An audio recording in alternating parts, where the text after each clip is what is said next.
और let's talk PSL. Bharat बड़ी ने खुशी हो रही है वैसे एकदम से से। क्रिकेट का मेला उजाड़ने की जो कोशिश की थी उसे यहाँ भी मुंह की खानी पड़ रही है। अल्हम्दुलिल्लाह पाकिस्तान में चंद दिनों बाद ही पीएसएल टेल की रौनकें वापस आने वाली हैं, बहाल होने वाली हैं। मुल्की और गैर मुल्की खिलाड़ी कल से इस्लामाबाद पहुंचना शुरू हो रहे हैं। 17 मई को कराची किंग्स पेशावर ज़ल्मी का टकराव पिंडी के स्टेडियम में होगा। 17 वुड बी टुमारो।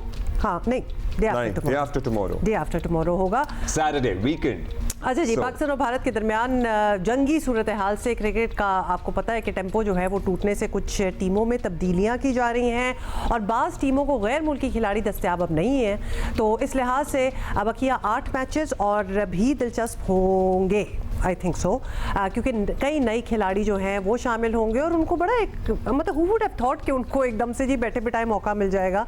और अब टीमों के पास दोबारा ख़ुद को मनवाने का मौका है। डेफिनेटली मुल्तान सुल्तान्स इस दौर से पहले ही बाहर हो चुकी हैं और कोयटा ग्लैडिएटर्स जो हैं वो प्ले ऑफ मरहले में जगह पक्की कर चुके हैं और अब प्ले ऑफ के लिए लाहौर कलंदर्स, कराची किंग्स, पेशावर ज़ल्मी और इस्लामाबाद यूनाइटेड में मुकाबला होगा।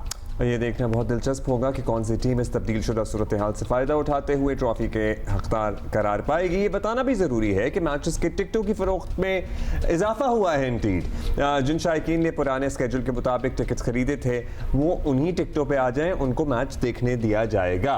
सो ये जज्बा और भी लोगों में हमारा बड़ा दिल चाह रहा है। We are going to make sure. से हम कहेंगे हाँ। भाई भर दें स्टेडियम। वैसे तो भर ही देते हैं पिंडी और लाहौर में, हाँ। लेकिन आप अगर थोड़ा सा कोई कोना खुदरा रह जाता है तो वो भी भर दें। हमारी रौनकें, हमारा स्टेडियम, हमारा क्राउड उतना ही पुरजोश और उससे ज्यादा पुरजोश राधा नजर आना चाहिए जितना इस हमने आपको पता एक मैच तो हमने भी लाहौर जाके अटेंड किया था and what a match it was. और क्या मतलब मैच तो चलो लाहौर कलंदर जीत गया था, जबरदस्त बात हो गई, लेकिन जो क्राउड था it was packed. The stadium was packed और वो पैक्ड स्टेडियम की जो फीलिंग है अब हमें 2 रीजंस के लिए पैक्ड स्टेडियम चाहिए। एक तो ऑफ कोर्स क्रिकेट और दूसरा वेल यू नो व्हाई हमें जरा एक मैसेज भी देना है। फवाद आलम हमारे साथ है क्रिकेटर। फवाद भाई, पाकिस्तान सुपर लीग की इतनी जल्दी बहाली और पाकिस्तान क्रिकेट बोर्ड की एक बड़ी कामयाबी सर्टनली है ये।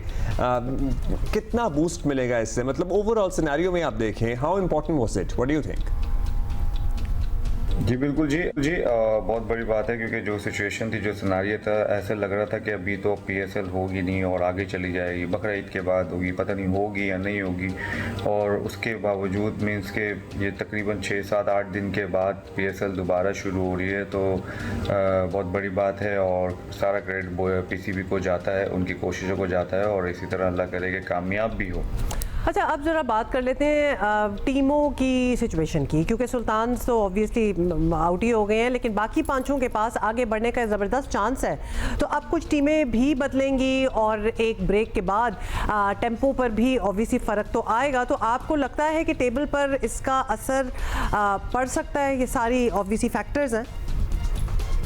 सुल्तान तो जो है बहुत पहले ही बाहर हो गई। आई थिंक हाफ पे लग ही रहा था कि सुल्तान तो आगे क्वालिफाई नहीं कर पाएगी और जो कि अब तो बिल्कुल ऐसा हो भी गया है कि वो 9 मैच हो गए उनके और वो 1 मैच जीते हैं सिर्फ, और बाकी सारी टीमों के पास चांसेस हैं। इवन कोयटा तो क्वालिफाई कर गया है और बाकी जो 3 टीमें हैं उनके पास 4 टीमें हैं, उनके पास अभी भी चांसेस हैं। उनके आखिरी मैचेस बहुत इंपॉर्टेंट हैं।